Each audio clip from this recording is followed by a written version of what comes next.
Ants we have in the conservatory, unfortunately, are biting fire ants. So when I knock off a pot from a plant and they all like run out and start biting me, I'm like,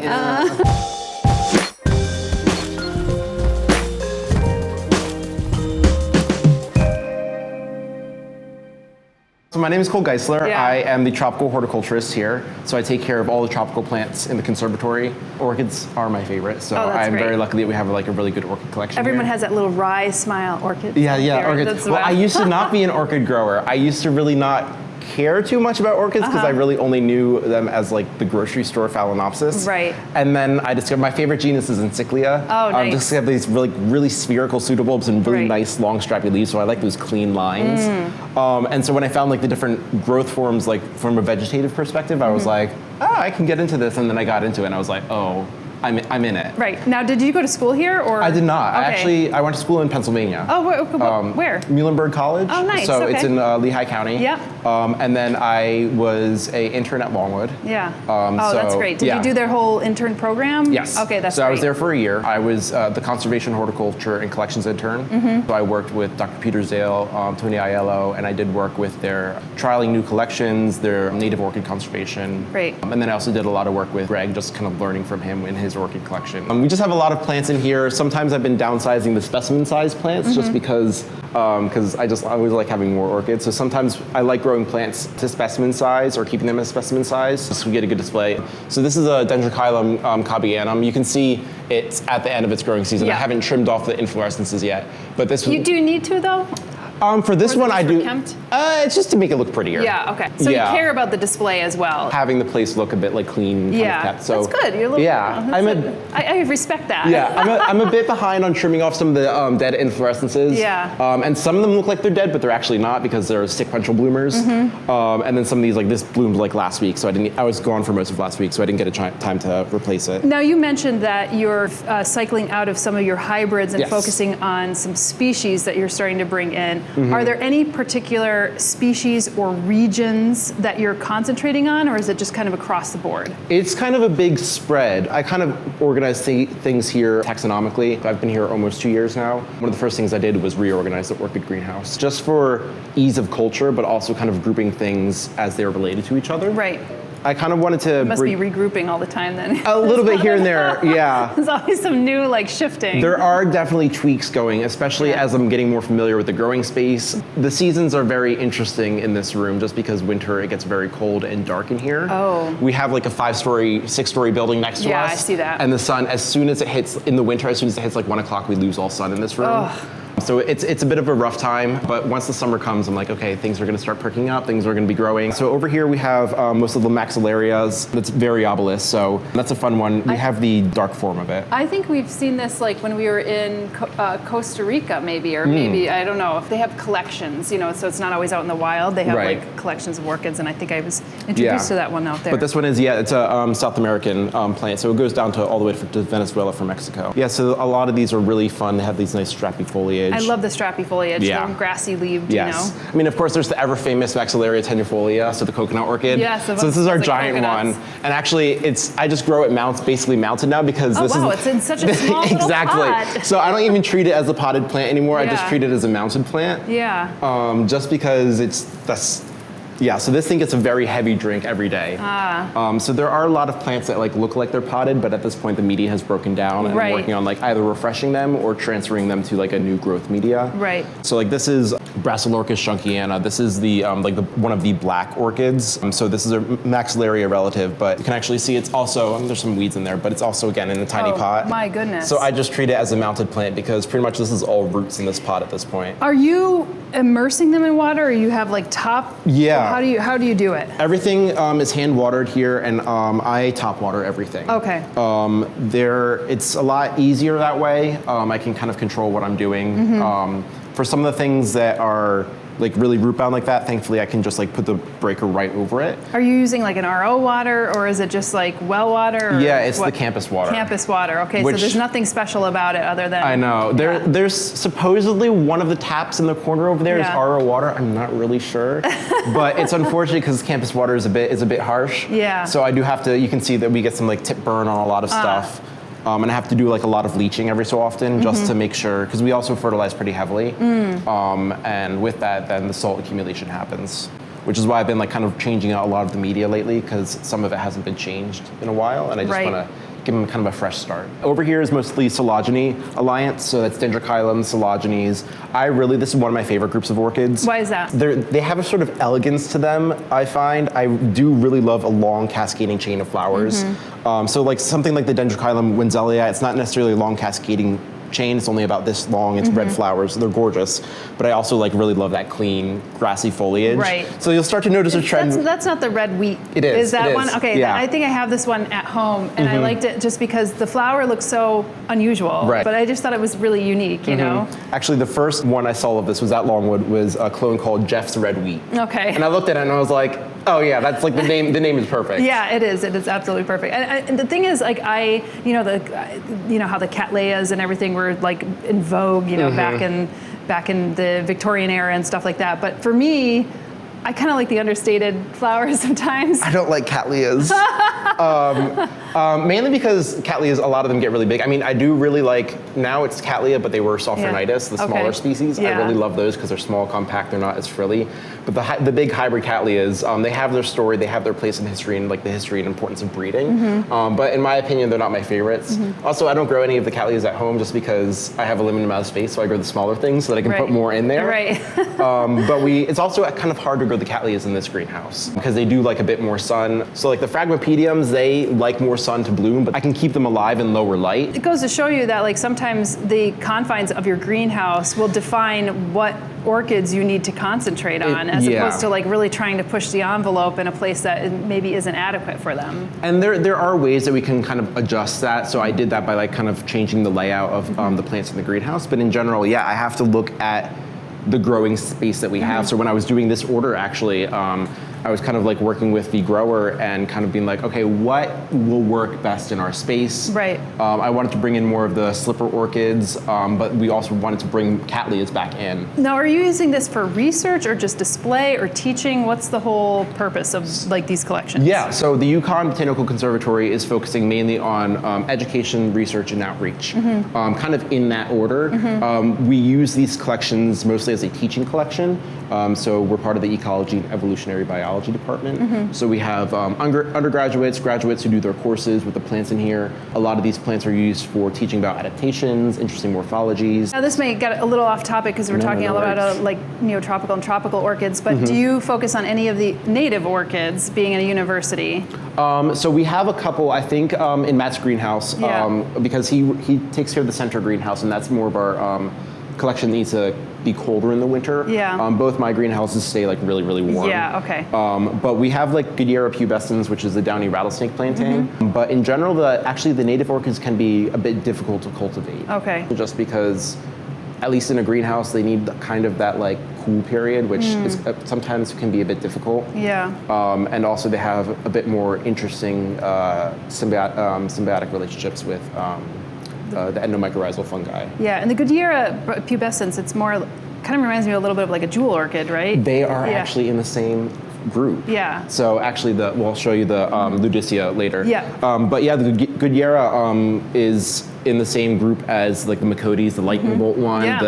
Looks very similar. Yeah, they're all kind of considered jewel orchids, but that one is a temperate native. Right, and terrestrial. Yes, those like the deep understory. Oh, there's a little fun present for you. Oh yeah, look at that. So this is Bulbophyllum lepidum. So it's it's called the Venus fan, as you can see. That's a great color. It's kind of got this champagne pink color. And then you can see there's like a little mobile lip in the center that and kind it's of like, wiggles around. Yeah, exactly. Come pollinate. Exactly. That's what it's for. It's it's a pollination mechanism. It either rocks the insect back. Kind of reminds me of like a little cha-cha skirt. Yeah, it's like a little like your little beat, like a coin skirt. Yeah, like a little coin skirt. Yeah, I like that one a lot. So there's more of them over here, and they're kind of they actually start off really tiny, small, like look like little chandeliers. Unbelievable. And then they like bulk up a little bit. Yeah, and they here's just kind another of example. Open up and unfold. They almost look like an echinacea pointed down when an echinacea plant is just starting to bloom. Yeah, it does kind of look like that. But then before the petals kind of flap up. They don't last super long. There are some bulbophyllums that in general can last a bit longer, but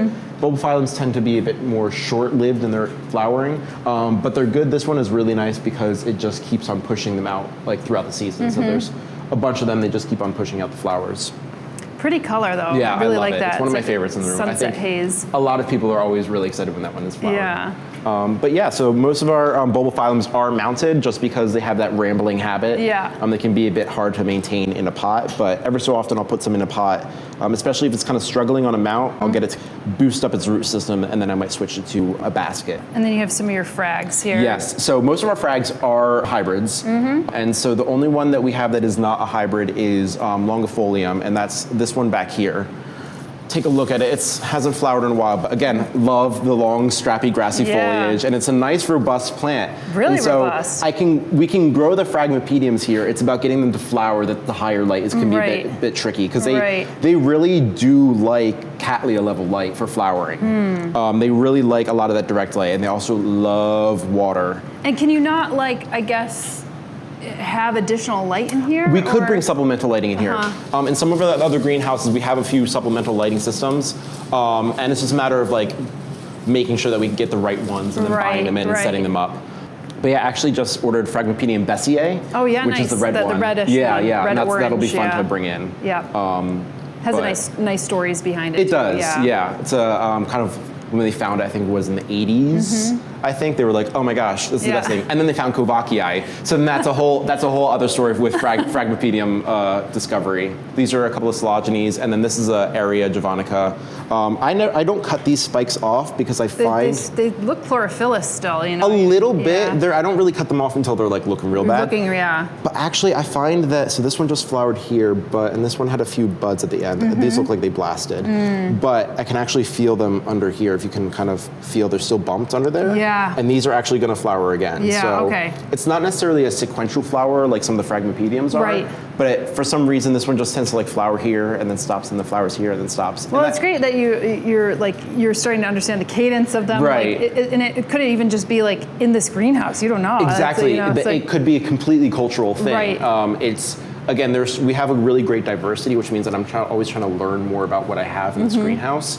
And then also how it will respond in the greenhouse. So not everything in every greenhouse is going to grow the same way. Right. I can grow one species. I could even grow the same exact clone of a plant as someone else, but our environmental conditions might change how often it flowers, how it might grow. So this is Prescatia plantaginefolia. Like a plantain leaf. Yeah, similar. And it was a weird terrestrial that we just had. For some reason, it was sitting in a basket in like a very bark heavy mix, which as a terrestrial, I could tell it needed like a very kind of peat heavy mix. Humusy, Right. And surprisingly, it like survived and then flowered. And then I was able to work with Greg to help identify it. And because he was doing a lot of terrestrial breeding. At what does the flower look like? It's super tiny. It's about 3 millimeters across. Is it like whitish green? Yeah, it's whitish. Okay. It's not really showy. But I like it just because it puts off this really tall spike. It gets about be this tall. And it just kind of like gradually, it's like an elevator effect of the flowers opening. It's funny because when I think of a lot of the terrestrial, like understory plants, especially some of the spring ephemerals, at least in our area, so obviously if it's in South America, it could be different. They have that long spike, and oftentimes it's like a whitish or white-green flower, or sometimes there's a color to it. But I don't know. I mean, it seems like there's a trend. Yeah, I'm thinking about like Dutchman's breeches, like and like a bunch of others. Like a lot of the heucheras, like the native heucheras, the tiarellas, the actias, like all of them have the like white long, fluffy kind of spikes sometimes. I actually just saw a tiarella. I was in Ithaca this past weekend. I saw a tiarella up there, and I was like, like a little foam flower. Yeah, it's like it's so fun, like seeing plants that, like I know from like industry horticulture or collections horticulture, and actually seeing like the parents and like the wild. Right. Well, why were you in our neck of the woods? I was actually visiting. I was visiting friends. So there's a researcher. One of the postdocs in one of the labs here at UEB is from Ithaca. Oh, cool. And I was just like a little fun like weekend getaway. So went up to Ithaca. Was like walking around like some of the gorges and like, some of the Finger Lakes, and it was really fun. Yeah. So very nice. That was our neck of the woods. But so over here we have most of the pleurothalids that we have. So we have some Masdevallias, some Stellis, Acyantheras. This is a very cute one. This is Acyanthera cassipensis. It seems to always be in flower. Oh yeah, look at that. And it just keeps on pushing. Yeah, even the really old growth, you can see it has some like speckling from the whitewash from past years. But it'll just keep on pumping out flowers, and they'll just say like really small, very cute, but the color is very, very fun, like a burnt orange. Now, when we were throughout Costa Rica, there was a lot of like Stellas, and they're so tiny, so small, and I don't know the species, how they get, like some of them were like this big, you know, like the leaf and everything, and I was like, oh my goodness, I mean, you'd need a magnifying lens to see everything. A lot of I think the smallest orchid species is a Pleurothallus. I can't remember. I think the new record for the smallest orchid species is in the Pleurothallus Alliance.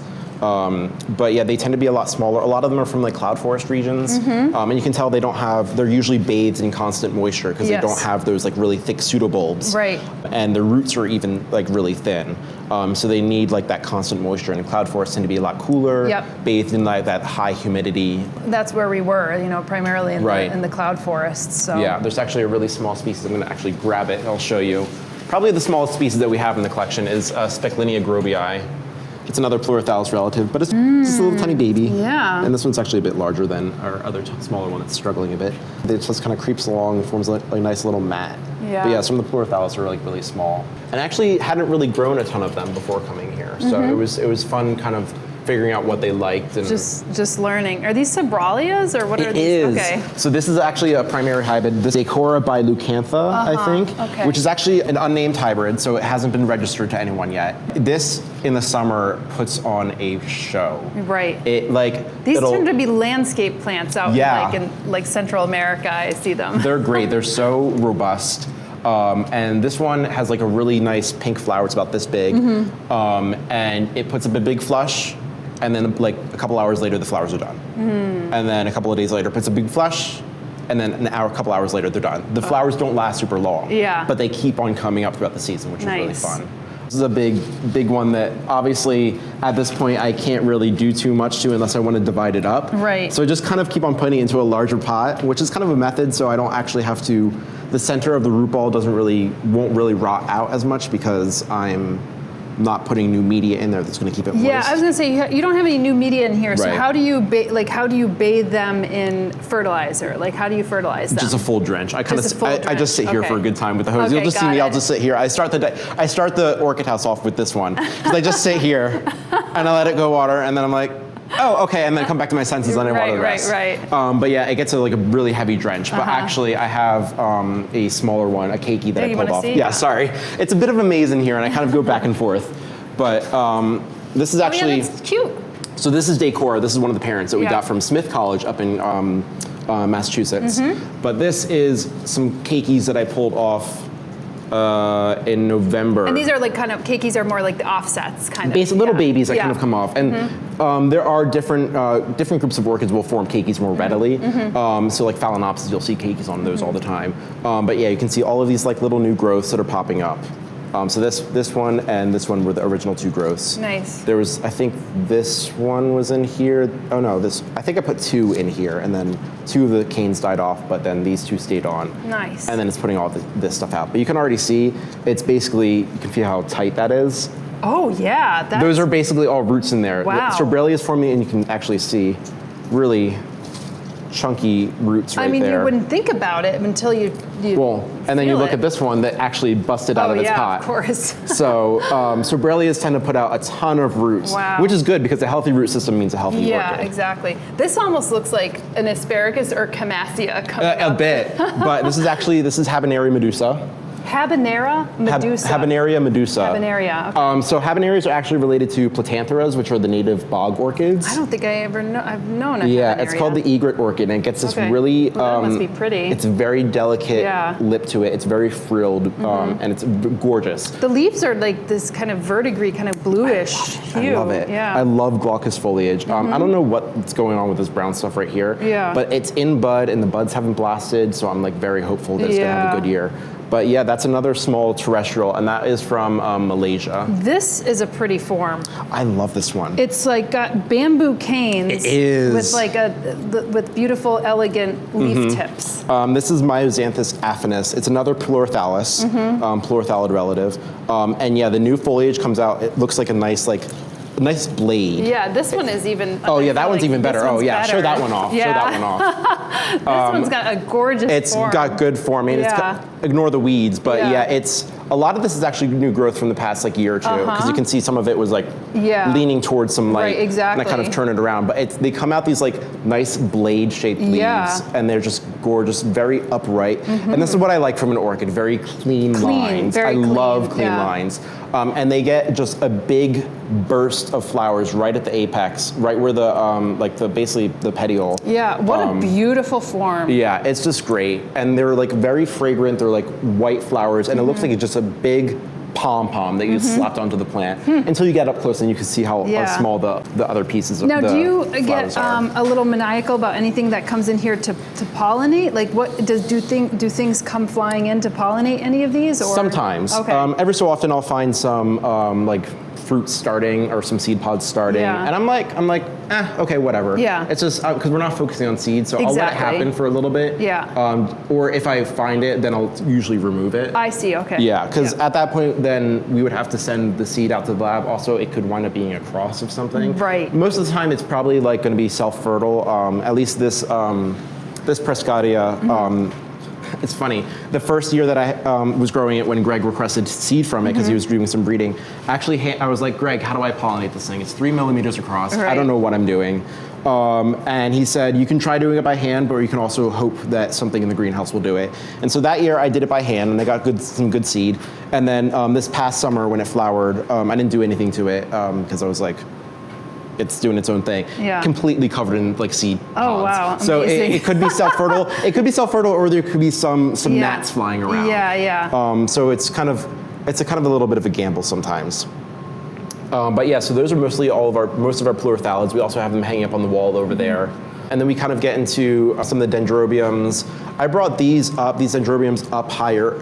One, to get more light, but two, because I could keep this top bench drier during the winter. A lot of dendrobiums like a kind of a drier winter dormancy, or at least a rest, not a dormancy. A rest is more appropriate of a word. And so they were a bit drier up here, and then once they started growing, I gave them more of a drink, and they rewarded me with like very nice, chunky growth. And so this is bifalce, and this will come out with like a tall spike of like small flowers about that big. It's a very cute one.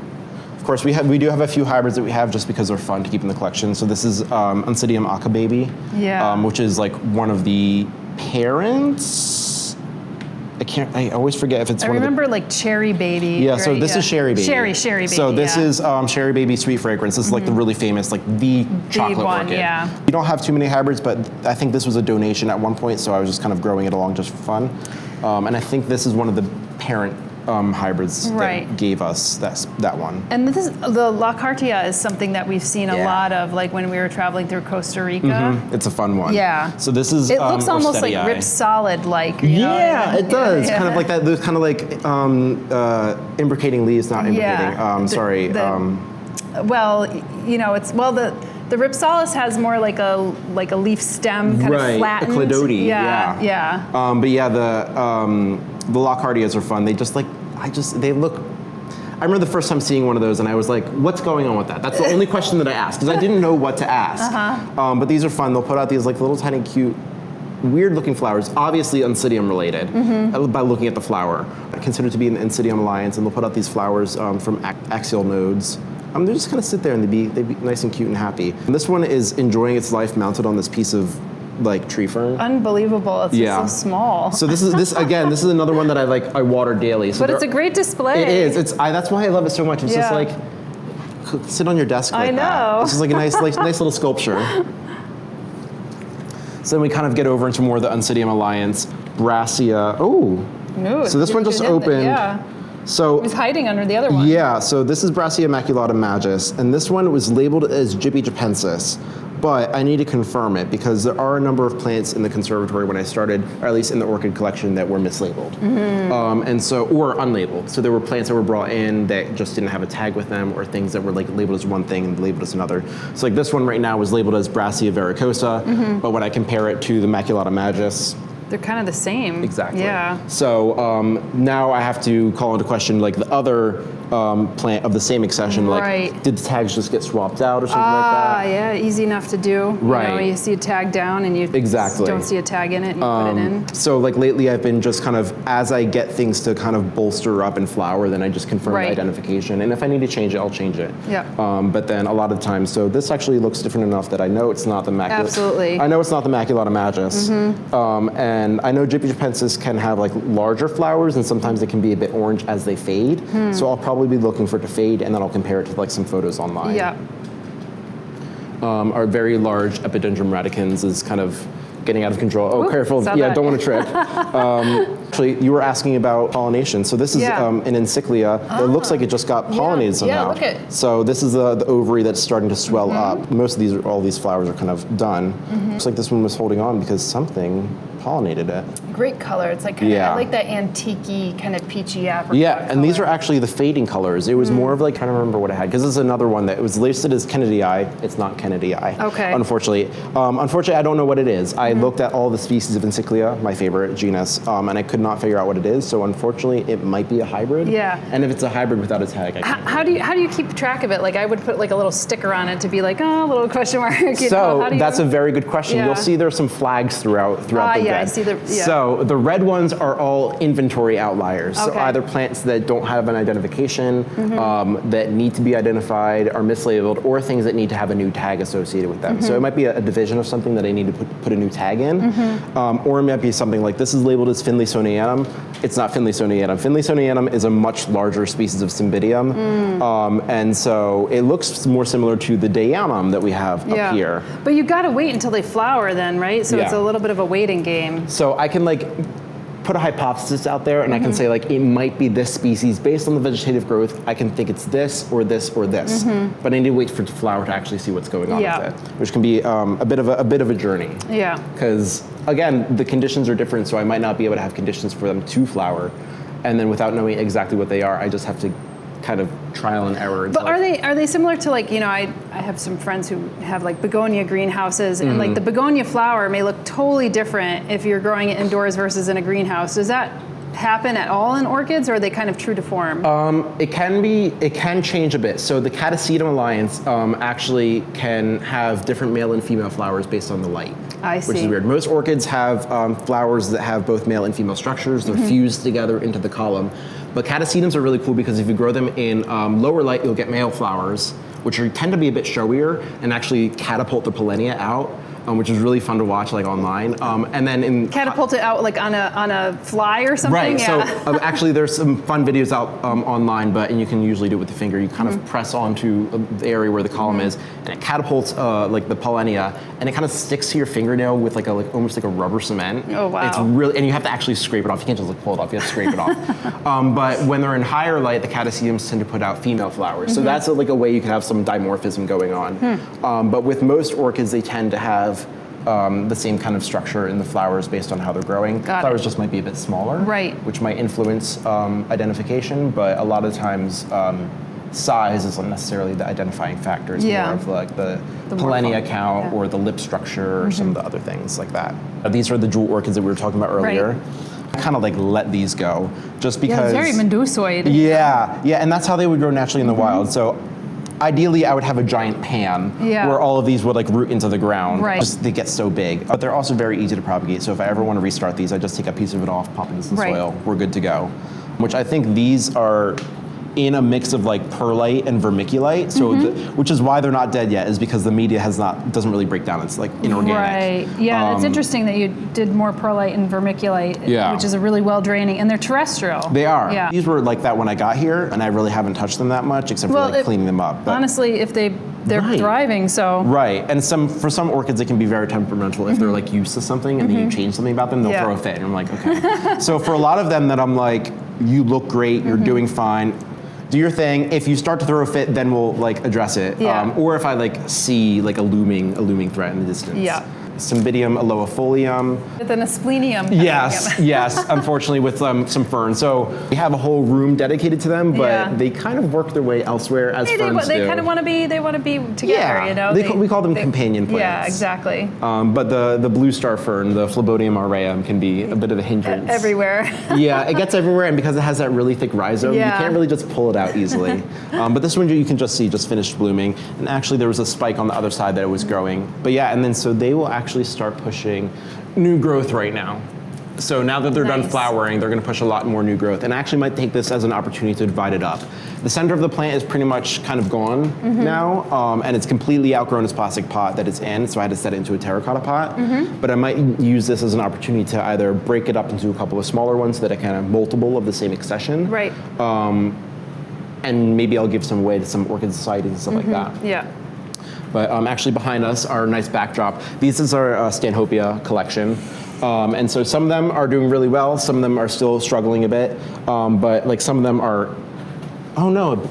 Okay, so this is an example of like plants will do what they want. This actually had 2 spikes on it when I left last week. Yeah. And it looks like it aborted this one, but this one is still nice and chunky. Now, Stanhopea is the one, there's one that smells like vanilla, right? Yeah, to me they all smell like most of them smell like vanilla and mint. Oh, that's yeah, or like chocolate mint together. Yeah, chocolate mint. So this is Costa Ricensis, as the name implies. It's from Costa Rica. So I love when scientific names make sense. Yeah, I know. Many people do.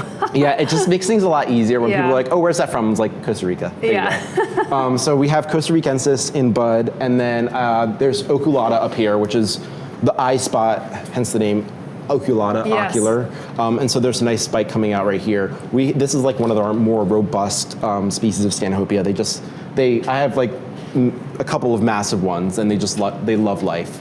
And so I'm fine with having a bunch of larger Stanhopeas just because they tend to be a bit happier that way. This is Acidensis. So this is actually a natural hybrid between Tigrina and Wardii. So this is Tigrina, and then Wardii is right here. Oh, interesting. And so this will be fun to see. I haven't gotten this one to flower since I've been here, so it'll be fun to see. So this is a natural hybrid from the wild, or a natural hybrid from in here? Natural hybrid from the wild. So a lot of times you'll see with plants, hybrids will be given like a cross, and then they'll have the name. So in this case, it's Tigrina by Wardii, which that's a different accession, but usually when a hybrid is given an actual name, so this one has Acidensis, that means it's a naturally occurring hybrid.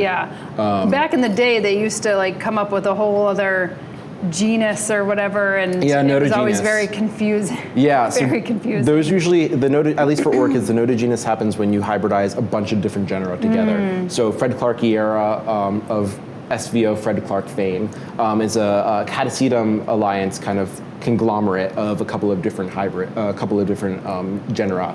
And instead of having a very long strung out name, with like some of the Cattleya alliance, there's like Rhyncholalocatleya. But when you get too many genera together, then you'll have like a name that's like huge. Yeah, you'll have like a fifth. You'll have Supercalifragilisticexpialidocious. Exactly. So at that point, they tend to kind of give them like a fake genus name, which usually will go with whoever like made the hybrid. So Fred Clarkiera was made by Fred Clark. Cool. But the natural hybrids are fun because like it tells us a bit about their pollinators. Right. They might have the same insect pollinator, because a lot of orchids tend to have like the very species specific pollinators.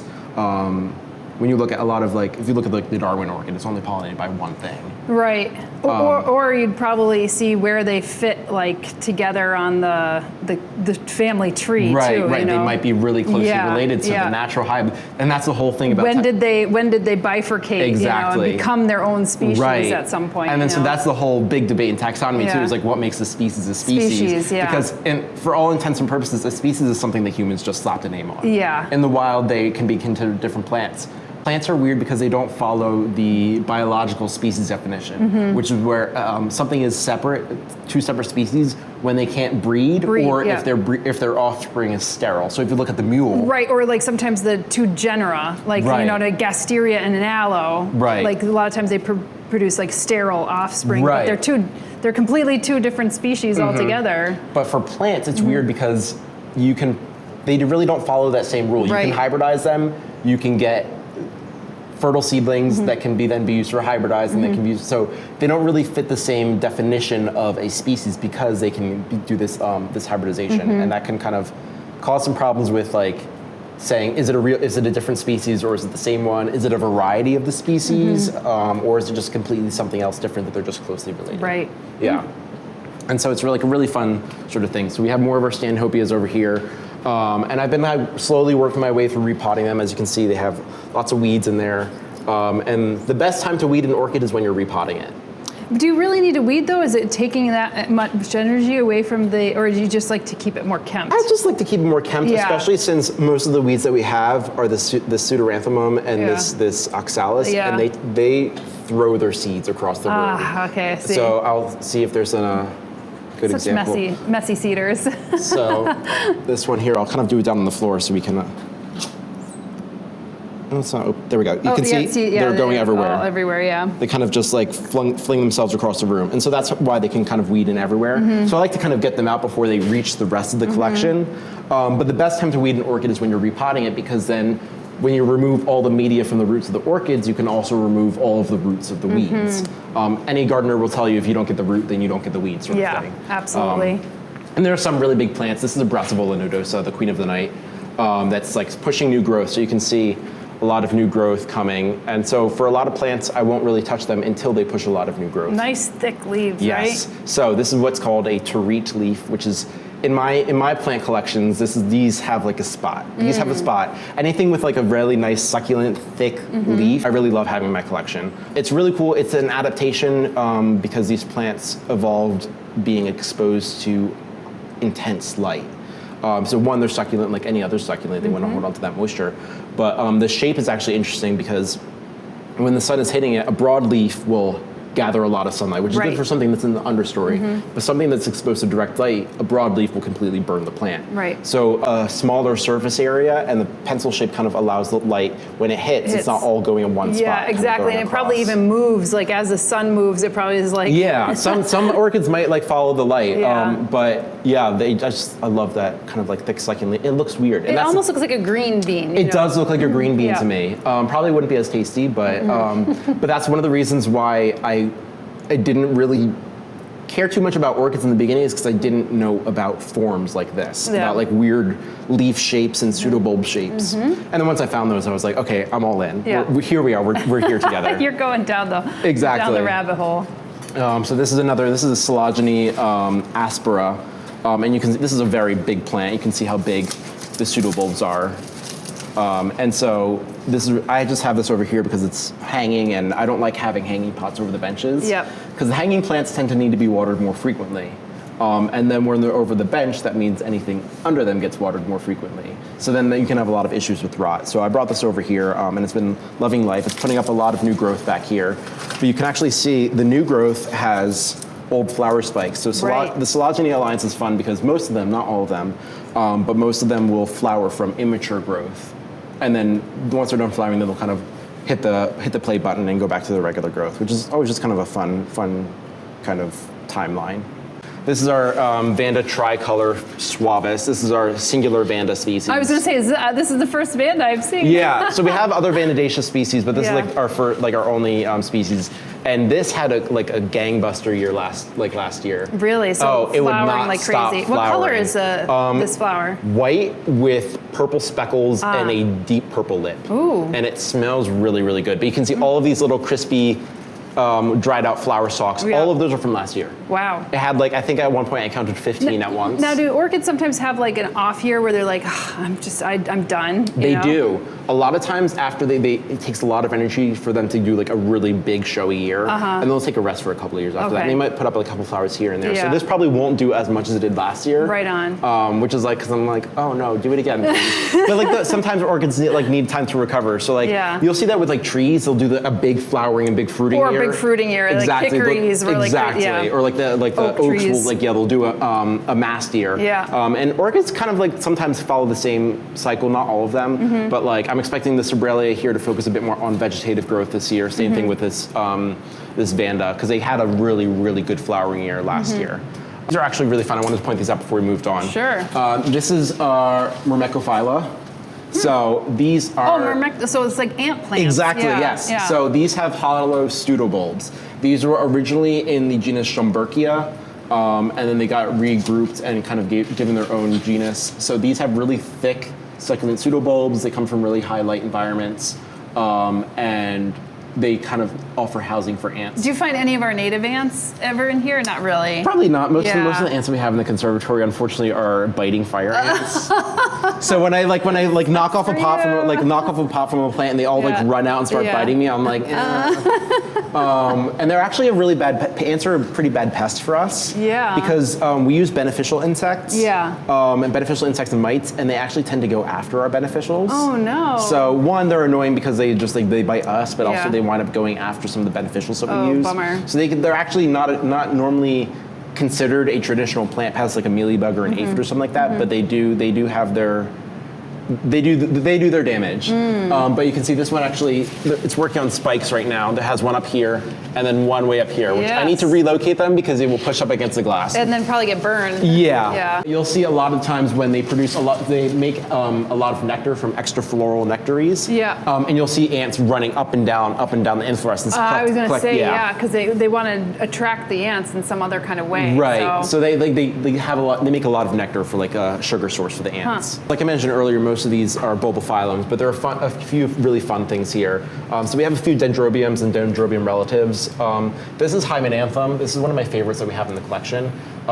It is a big plant, even though it's small. This puts off, like the entire thing will look like a snowball with how many flowers it has. Wow. Unfortunately, the flowers only last for a day, so I'd love to actually get it judged or get it photographed and stuff like that, but as soon as I see it happen, I'm like, the next day they're all gone. Late, yeah. And it's so sad because it's gorgeous and it smells really good too. This is Dendrobium wesselii. This is one of the Australian dendrobiums. It was originally in the Docrylia genus. They're Australian, they grow in super high light environments. Again, they have that pencil-shaped foliage. Is this the foliage? Is this the pseudobulb or is this the foliage? That's the foliage, that's the leaf. Yeah, so the pseudobulb is kind of like, a lot of dendrobiums and brassavolas and stuff like that will have very diminished pseudobulbs because their leaves are kind of more substantial. A little bit like that, yeah. Yeah, and these I actually might transfer to a bench because I have heard that they grow better mounted horizontally. Oh, that's interesting. Yeah, so they these kind of haven't flowered for me. They're kind of taking their time doing something.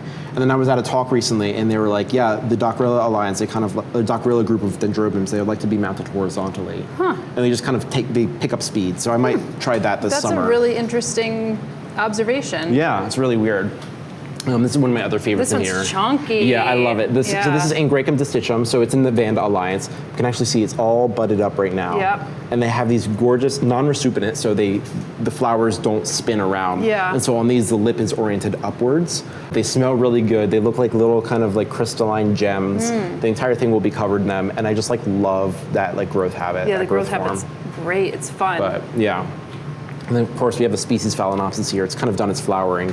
So this is Ludomaniana, which when this flowers, the new flowers have almost like a lemon cleaner scent. Oh, interesting. So it's there's definitely some citrus in there, but it's definitely not like a citrus that you would want to eat. It's like a pine solid. Kind of, but a bit. Citrus. Yeah, and like what I was mentioning earlier, a lot of other orchids will be more cakey prone. Yeah. So Phalaenopsis tend to put out a lot of cakeys, especially some of the species. So can you just clip this and pot it up? Yeah, so usually with cakeys, you want to wait until they have a couple of good roots on this. I mean, that looks pretty decent. This would be a perfect time to remove this and set it up.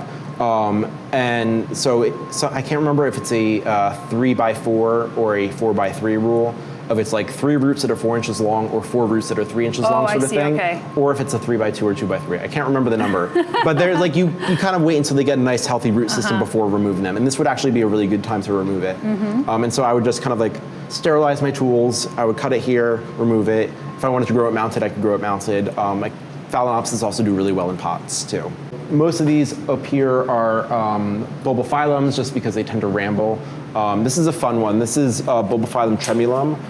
It's not in flower yet, but tremulum is fun because, like most bulbophyllums, it has a mobile lip. It kind of I was going to say tremulum. It's tremulous. But this one, it looks similar to another species, Barbigerum.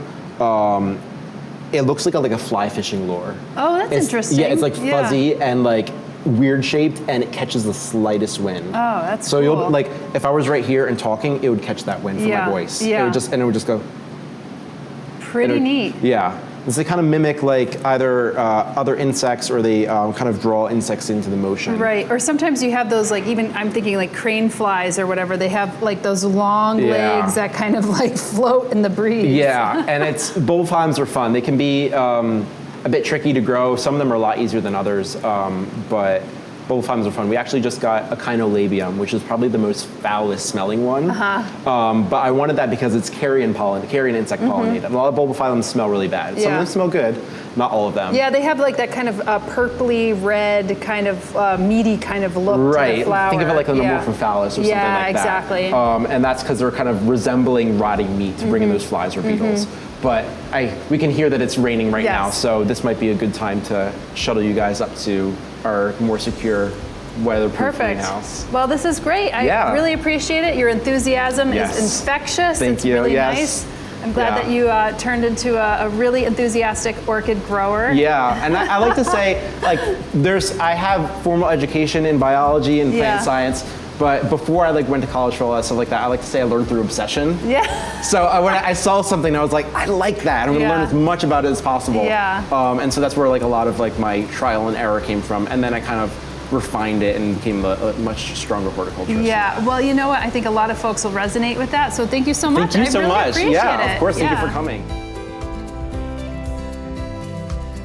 We're doing group botanical tours later this year next to Costa Rica and Thailand. Now, even though the trips are sold out, if you'd like to go, be sure to sign up to the wait list because we may be able to do an additional trip for those interested. Go to homesteadbrooklyn.com, click the Learn tab, and head over to Botanical Tours for more information or find the link below in the description. And if it's something that you'd like to do in the future, be sure to sign up anyway so you know when next trips launch. We'll see you in the next video or on one of the tours.